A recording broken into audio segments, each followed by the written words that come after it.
Bismillahirrahmanirrahim. Assalamualaikum warahmatullahi wabarakatuh.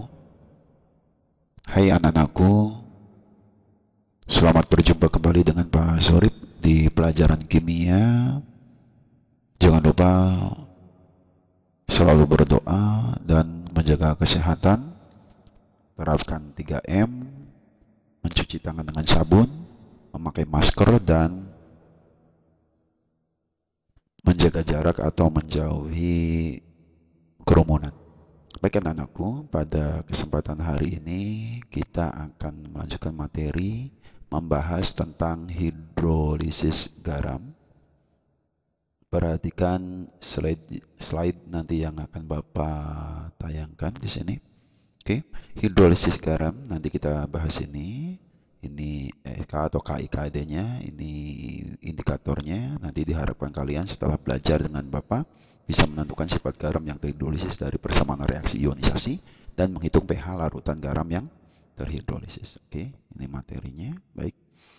Sifat larutan garam dan konsep hidrolisis. Sifat larutan garam merupakan senyawa ion yang terdiri dari kation logam dan anion sisa asam.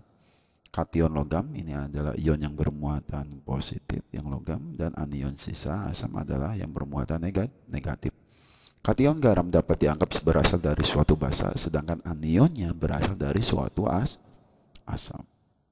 Ya. Sifat larutan garam bergantung pada kekuatan relatif asam basa penyusunnya. Jika garam berasal dari asam kuat dan basa kuat, maka bersifat netral. Contohnya misalkan NaCl. NaCl itu tersusun dari NaOH, itu asam basa kuat, dan Cl-nya berasal dari asam kuat, yaitu HCl. Garam dari asam kuat dan basa lemah, maka bersifat asam. Jadi yang menentukan sifatnya adalah yang kuat. Garam dari asam lemah dan basa kuat, maka bersifat basa, karena basanya kuat.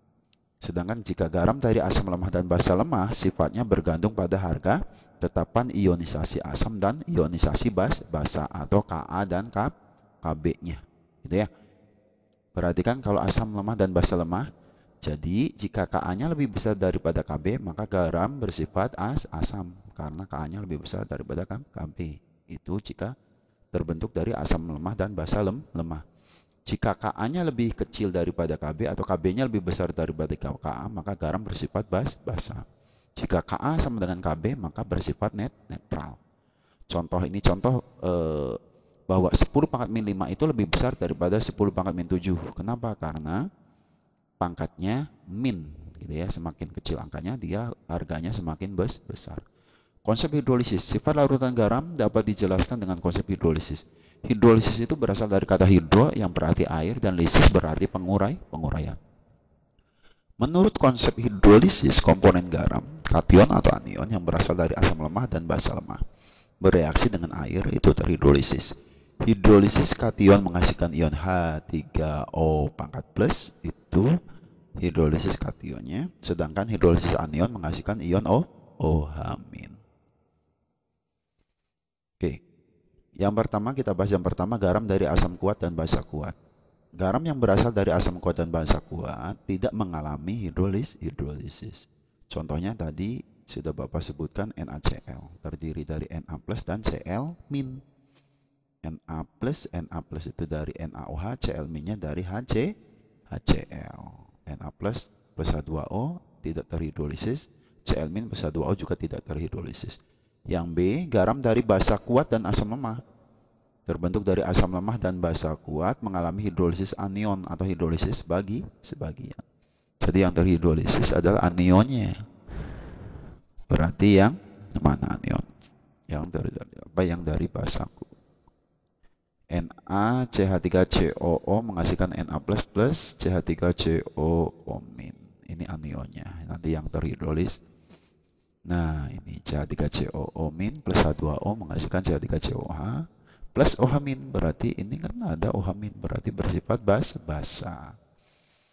Ya, nih, karena ada menghasilkan ion OH min. Na plusnya berasal tidak terhidrolisis. Garam dari asam kuat dan basa lemah.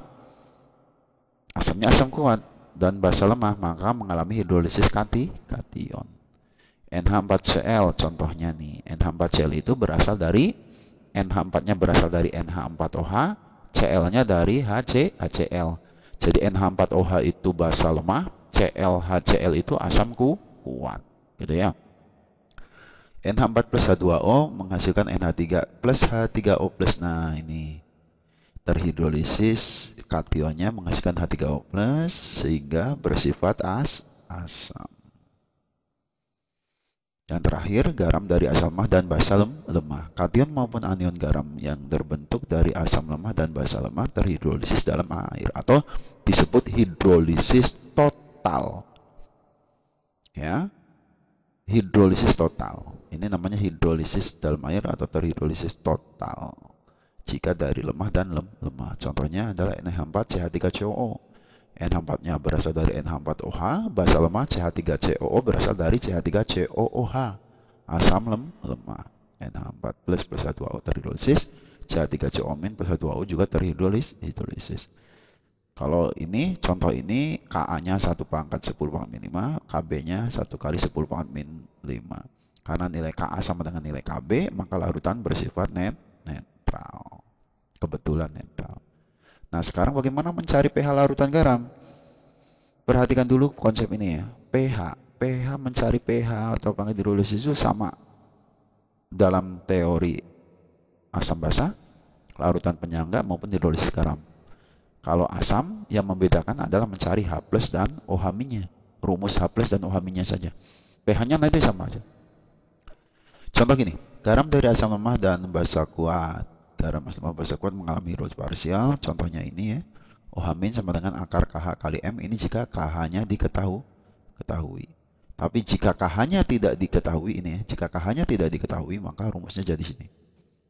Nanti OH- sama dengan KH itu sama dengan KW per Ka. Jadi kebalikannya, jika ininya OH- maka KW per Ka. Jadi tetapan ionisasinya yang dipakai adalah Ka. Karena ini konsentrasi anion yang terhidrolis tetapan ionisasi asam lemahnya. Oke, tetapan ionisasi asam lemahnya. Kan OH- kan berarti kan basa kuat tadi ya. Jadi ionisasi asam lemah kali M. KW ini diketahui yaitu harganya 10 pangkat min 14. Jadi sudah rumus bahwa harga KW ini 10 pangkat min 14. Ini akar ya. OH- sama dengan akar. Oke ya. Jadi itu adalah akar. Oke, jika dari asam kuat dan basa lemah maka sifatnya asam, maka yang dicari adalah H+ sama dengan akar KW per Kb. Oke, karena basa lemah, karena ini kan tetapan ionisasi basa lemahnya, pembentuk garamnya. Tapi garamnya bersifat asam. Akar KW per Kb kali M sama KW ini 10 pangkat min 14. Jadi ini tanda atau lambang akar ke sini kalau sempurna ya. Ini gambarnya tidak sempurna. Jadi akar ini adalah akar KW per Kb kali M. Molaritas kation M-nya. Oke. Baik. Jadi itu yang terakhir adalah garam dari asam lemah dan basa lemah. Tadi sifatnya tergantung dari Ka dan Kb. Jika Ka-nya lebih besar dari Kb, nah contoh ini berarti Ka-nya lebih besar daripada Kb. Maka H+ sama dengan akar KW kali Ka per Kb. Jika ini H+ berarti Kb, maka KW per Ka. Jadi tidak memakai M. Rumusnya ada KW kali Ka per Kb. Tapi jika sifatnya basa, maka di sini OH-.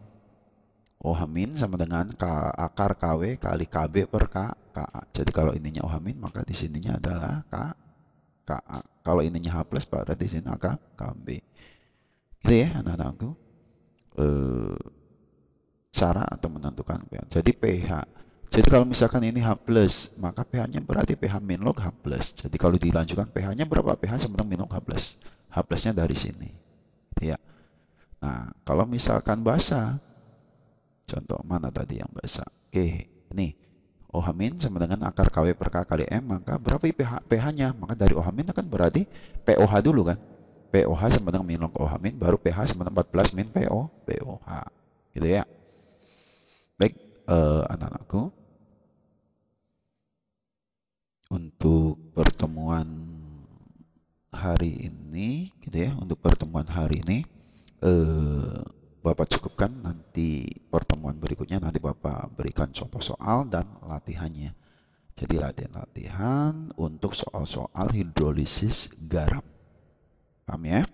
Baik anak-anakku, Bapak cukupkan untuk pertemuan hari ini. Selalu jaga kesehatan, selalu termotivasi untuk belajar, belajar, dan belajar. Bapak akhiri, Assalamualaikum warahmatullahi wabarakatuh.